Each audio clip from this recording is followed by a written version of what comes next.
Welcome to Payments Playbook, the show where we explore the strategies and systems that drive smarter payments, stronger cash flow, and more profitable business. Brought to you by Paylink, the business-to-business payment experts. Now let's dive into today's episode. For today's episode of Payments Playbook, we have Mike Dieter with Behrens Manufacturing. Welcome, Mike. Thanks for being here. Thanks for having me, Paul. Excited for the opportunity. Excellent. Well, to start with, Mike, why don't you share a little bit about Behrens Manufacturing and your role within the company? Sure. So, Behrens Manufacturing is a metalware company founded in 1911 by Henry H. Behrens right here in Winona, Minnesota. We've changed locations a couple times over the years, but always had deep roots right here in the community in the Midwest. And my role, I'm the Vice President of Business Development. So I oversee all things related to sales, customer service, marketing, and you name it. Okay, great. Excellent. Regarding your role, what's some of the tech stacks, technology that you're using within the company to maintain the customer relationship and services? Sure. So our main CRM that we use is Pipedrive. That's Okay. where we're documenting any, I guess, breadcrumbs for previous conversations and any new business that we're going after. And then we just launched with a new company, a new tool a couple of months ago called Sales Intel, similar to like a Zoom Info or something like that. And really, it just gives us an inside peek into finding the right buyer at the right level, getting accurate and up-to-date contact information for them, and then hopefully marrying the two systems together so they can make our lives easier. Yep, absolutely. And you're an established company, obviously, and you have a lot of vendors. What's some of the challenges of finding new business right now? I mean, you have a pretty well established reputation, which is stellar within the industry. Mhm. But what are some of the challenges of finding new accounts out there? Sure. So we're doing business with, most of the majors, Home Depot and Lowe's and Walmart, all the big ones. And we have pretty good market penetration, but there's always room for growth. And so what our Absolutely. big focus is right now is growing. Okay, so Barron's is predominantly known for our trash cans, but we're way more than just a trash can company. We've got pails and tubs and all these different, designs and shapes and styles. And so if we're in, some of these majors, maybe we're in one, maybe two different departments. And so really just trying to grow within that. So if we do have our trash cans and we have, two or three sizes in one department, well, great. Can we also get in lawn and garden with some of our tubs, for planting Sure. season? Some Yep. of our locking lid cans, could we work with the pet department? And so just because, they're checked off the list of, yep, we're doing business with them, we really look at each department as its own separate business unit. Sure. That makes sense. And like I told you last week when we talked, I've known about Behrens Manufacturing for years because out on the farm when I helped Hmm. out on that, I'd see the Behrens name on the pails and obviously the Hmm. trash cans. And I never knew you were in Winona, Minnesota. Hmm. Interesting. Yeah. Going back to the challenges part right now, when we're thinking about new business, right? It's a lot of noise. There's a lot of different companies that are vying for the attention of all these individual buyers or merchants, especially with this tariff landscape. And I think, it kind of bodes well for us, right? Made in the USA, an American company. You can Yep. kind of circumvent those tariffs, but there's a lot of time that's being tied up right now, just working through negotiations, looking for different vendors or different sources. And so, as long as we can cut through the noise, I think we'll come out on top in the end. Yep. Well, in regards to the tariffs, how much of an impact has that had on your inventories at all? Since you are Sure. made in the USA, I'm thinking it hasn't impacted you as dramatically as some other industries. Is that Yeah. correct? Yes and no. So, there's been so much talk about tariffs, and all these different countries are negotiating their own levels. Well, if you think back to, I believe it was March, was the first Section 232 tariff, and that's on all steel imports, and that was implemented at 25%. Now, thankfully, majority of our steel that we're bringing in, the big raw coils of steel, are domestically made, so those haven't been affected. We do import a little bit of our raw material from Canada, a little bit from Egypt, Vietnam, a couple of other countries. But again, majority is okay. Fast forward to, I believe it was in April, end of April, there was about a 5 day notice where the Section 232 tariff on steel was going from 25% up to 50. So we've Yep. been not a notice or planning. But again, we have enough on-hand inventory of the raw material where we weren't greatly affected. We do Nice. import a little bit of a product from Mexico, and really that's anything that we can't produce here in Winona. So that would be any of our hot dipped products. About 20 or 25 years ago or so, OSHA really started tightening the belt on some of the restrictions and regulations. Basically said, hey, this process we just don't want American workers being around that, and rightly so. So Yep. anything that it's hot dipped, we do work with a couple of different factories down in Mexico, and then just a couple of shapes that we can't produce here. Our machinery is really good at making, round tubs, round pails, trash cans, very, very high volume. Where some of these ovals or square tubs is very manual Sure. process. So again, impacted a little bit with the tariffs there. We did have to roll out a price increase to kind of protect some of that. A lot of people think, okay, well if there's a 25% tariff or a 50% tariff, well aren't my prices going to go up by that much? And really no, because a lot of the extra cost is also delivery fees to get the trucks up here. Obviously our margins in there as well. So we really Right. try to be cognizant about passing on only what's the bare minimum, so we can still maintain low enough prices for our customers and keep that shelf space until hopefully the tariffs do go away eventually. But we'll see. Yeah, I think they will, and obviously, yeah, I think they will at some point in time. But it's a evolving landscape right now, and you just got to stay ahead of the game before you get caught with your pants down. That's for You know, sure. There are a lot of domestic equivalents. So our entire pail line and most of our tubs, right? We had the hot dipped version, and then we also have our galvanized sheet option as well. Structural integrity is about the same, and now our price point on our domestic items are cheaper than the imported items. So we have had a lot of customers who are making that switch. Unfortunately, there's just some specialty things that we can't make here, and they have to make the sure. decision: are they going to accept a little bit more, or does that item just go away? So, and actually, what I'm hearing is you might have had a little bit of a competitive advantage with the tariffs in some cases, not all, but some. Yeah. I think in the long run, it definitely will pay off. And again, a lot of companies that are just looking for that solid made in America brand. And that's who we are. Absolutely. And recyclable, because a lot of the steel raw materials, recycled material, correct? Absolutely, yeah. So one of our core values here is responsible to the planet, and not only how we do business here and watching our energy consumption, but also our products. We don't want everything to just end up in a landfill, and so all of our products are 100% recyclable. And we have a great partnership with a company right down the road, Miller Scrap, another local Winona company that's been around for I think over 100 years, third generation. So any of our waste or our scrap, and we try to be as minimal as possible, but all of that goes right down the road and is recycled. Very good. Very cool, actually. Very good. And obviously, right now, your manufacturing process, how are you utilizing or implementing AI in your various processes?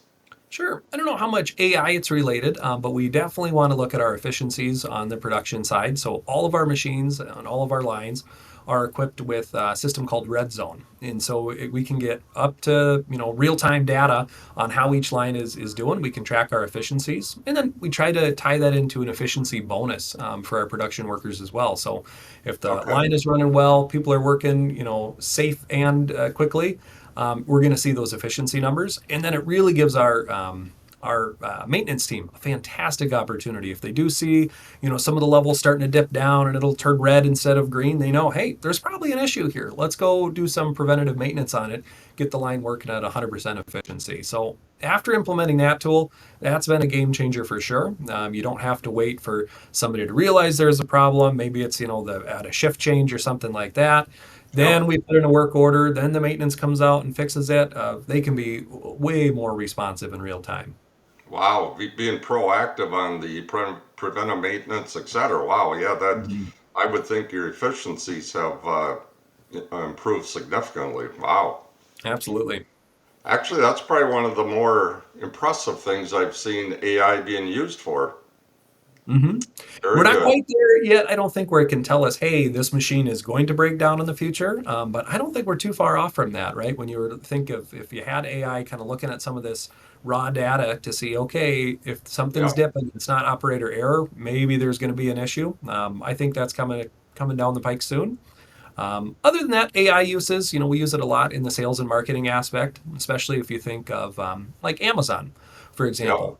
Run some reports, put some good prompts in there to see, okay, for a product like this, if we give them kind of our general description of the product, we can ask them, hey, scrub on the AI or on Amazon platform and tell us what are the keywords that everybody's searching for, right? A little bit of that SEO. And then we can revamp and retool some of our descriptions to make sure that we're organically at the top of the list when somebody is doing a search for, party beverage containers or, planters, whatever. They don't have to specifically type in Behrens products or this specific model. Look for a little bit more of those behind the scenes insights. Very cool. Very cool. Excellent. Um, Regarding, I'm in the payment acceptance space. Just curious, what's your accounts receivables process look like? Do you normally offer terms, or how does that work? Yeah. So each customer of ours has different terms, different, credit setups. We do a lot with EDI, right? Electronic data interchange. Yep. So most of these terms, it's kind of a set it and forget it. Especially in this climate, you're not quite sure in this economy what's going to be going on. So obviously, we still have a people element to it. Just making sure payments are on time. If Right. there's a customer of ours who is always paid on time and all of a sudden they're starting to fall a little bit behind, okay, let's just put some extra eyes on it. Don't need to panic, but definitely want to do our due diligence on that. What's been in the news, there's been a couple of majors that have had some bankruptcies in the last 12 months or so. So Yep. another thing to just watch for is a surge in orders. If there's no real reason why all of a sudden an order would triple or quadruple, sometimes they'll front load in anticipating a bankruptcy. So our CFO and her team does a fantastic job of just making sure. And if we are nervous on something, all right, maybe we go for pay in advance or cash terms for a short amount of time. Thankfully, that really hasn't been too big of an issue recently, but you never know. Yeah, you just never know. And yeah, and you guys are, being in business as long as you have a solid relationship, I would have to expect with the majority of your customers, even though they are bigger. Bigger customers, sometimes you don't have the person you can just pick up the phone and accounts payable and say, hey, where's this payment coming? But no, we have some really good systems in place where everything flows pretty well. The system we use, Navision, I think it's Microsoft Dynamics Navision now, a couple of changes there. But again, Yeah, we've had this system for, I don't know, a couple decades, a lot of updates over the years, but really makes everyone's job a little bit easier. you bet. Regarding for the remainder of this year and going into 2026, are you seeing any major industry trends right now at all? So I keep getting requests from our buyers of they just want to see something different, right? Something to kind of shake up the market. And maybe not so much on our trash can line. A trash can's a trash can. I always joke that Yep. Behrens didn't invent the trash can, but we are the largest supplier of trash cans and metalware products in the United States. Okay. When you think of looking at your email icon in the upper left hand corner of the trash can, it's maybe not a Behrens trash can, but it is just kind of this iconic thing. So not a lot of changes there, but buyers just want something different, especially in a sea of plastic. We don't have any major competitors in the United States that are doing what we do, but our biggest competitor is plastic. Oh, And sure. especially at a price point where the consumer sometimes just can't pass up. You might save a couple bucks at the shelf, but you're probably replacing that item within a year or two, where our products are just going to last that much longer. One thing we're really looking into right now is tinted steel. We have a couple of products, painted steel. I think I've got a red bushel basket here behind me. Um, so painted steel's been around for a while, and we do some with that. But tinted steel, you still get some of the same qualities and characteristics of the metal that shine through. Almost has Okay. like a fish scaled look to it. And so whether it's our new pots and planters line that's going to be launching here next spring, or just specialty items for different customers. I think, yeah, just small changes where we don't have to invest in a lot of different equipment or Right. different processes or dyes. But yeah, totally changes the look and feel of the product. What was that product line you're launching next year? What was that called? Yes, our pots and planters line. What we found is a lot of people will buy a 5 quart bucket or an 8 quart bucket or maybe one of our tubs, and they'll use it right to put plants in, grow a little herb garden, decorative flowers or whatever. But we're not marketing as that, and we're not, I guess, making it easy for the consumer, right? When you think of drainage holes or drip trays or anything like Right. that. And so again, using kind of our base model, but if we can take out some of the costs and also have a lower cost, and so if a bucket doesn't need, a bail over the top, the handle, maybe it doesn't need to be sealed on the inside.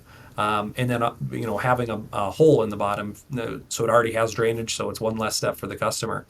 Sure. But just being intentional with launching it. And then if we can offer outside of just our normal galvanized, and if we could have a blue and a green and maybe a copper tone color, just for a little bit of, differentiality.